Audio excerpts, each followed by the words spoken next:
Real Crime, Who is Dr. Death? Christopher Duntsch. By Hilary Schenfeld. Doctors who murder are a rare breed, but perhaps because their entire mission is to do no harm, they are among the most chilling kind of killers.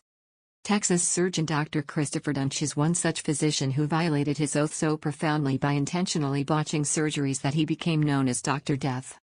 Who is Dr. Christopher Duntsch? Duntsch was a neurosurgeon who performed spinal surgeries at Baylor Regional Medical Center at Plano, now named Baylor Scott and White Medical Center Plano, Dallas Medical Center and other hospitals in northern Texas. What is his background? Duntsch earned both a doctorate in molecular biology and a medical degree from the University of Tennessee Medical School. He also worked at the school as an assistant professor of neurosurgery. In 2011, he moved to the Dallas area to work at the Minimally Invasive Spine Institute, a surgical center specializing in back surgeries, and then went on to perform surgeries at area hospitals. What is he accused of doing? Prosecutors said that between July 2012 and June 2013, Duntsch botched multiple surgeries so severely he caused the deaths of 2 patients and the paralysis of many others. Duntsch was arrested in July 2015 and indicted on 5 charges of aggravated assault and 1 charge of harming an elderly person. What was the outcome? In February 2017, Duntsch was found guilty in a Dallas County court of aggravated assault and injury to an elderly person, for intentionally harming a patient, Mary Efford, aged 72 at the time. In 2012, Efford had undergone surgery to fuse 2 vertebrae.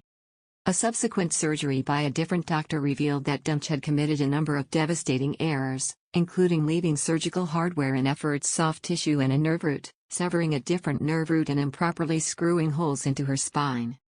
On February 20, 2017, Duntsch was sentenced to life in prison.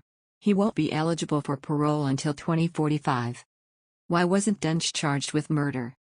Prosecutors decided to focus on their strongest case, the intentional harm of an elderly person, because that and a homicide conviction both carried the same penalty of life in prison, Dallas County Assistant District Attorney Michelle Shugart tells A&E Real Crime.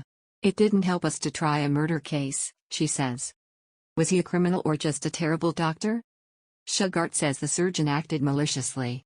The carnage he caused was not a mistake or an accident or just malpractice, she said in court. A doctor called in to fix Duntsch's work, Dr. Robert Henderson, testified that one surgery was done so poorly that it must have been deliberate. He did virtually everything wrong, so to be able to do everything that wrong, I felt that he must have known at some point in time how to do it right, Henderson said. It was that egregious. Duntsch's defense team argued that he did make mistakes, but it was because he was poorly trained and inexperienced. The surgeries were very, very poor, said defense witness Dr. Carlos Bagley, a spine expert. My whole summation is this is a complete and utter failure of the entire system of checks and balances and for the safety of patients from start to finish.